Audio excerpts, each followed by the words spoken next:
Dusk cast its long shadows over the golden sands of the Namib Desert, with the wind howling as if it were a warning of imminent danger. In this atmosphere charged with fear, the Edward Bolen, a German cargo ship, stood out as if it had appeared out of nowhere in the barren desert.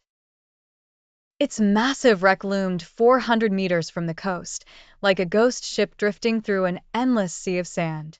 That night, there was a man named Johan, a brave explorer who had come to Namibia to fulfill his dream of documenting the secrets of the cursed Skeleton Coast. The infamous coastline was known for its shipwrecks and lost souls, filling history with tales of haunting shadows that wandered the sands.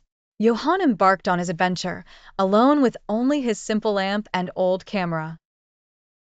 He walked for miles, sinking into the sand, following old clues that led to the location of the Edward Bolen wreck.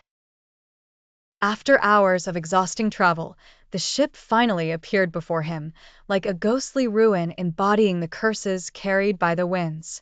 Cautiously, Johan approached the wreck.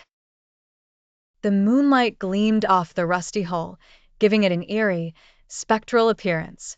He climbed aboard, where the silence hung heavily in the air. There was no sound except for the wind carving through the sands, as if trying to erase any trace of his presence. As Johan examined the ship, he began to hear strange noises. Unseen footsteps echoed around the area. He paused for a moment, thinking it was just the wind, but the sounds grew clearer, coming closer. He turned quickly, but no one was there. His heart began to race, and a wave of anxiety washed over him. He tried to convince himself it was just his imagination, perhaps the effect of the isolation or the surrounding darkness. But the sounds didn't stop. Suddenly, he felt an eerie coldness creep into his bones. As if the barren desert had become unnaturally frigid.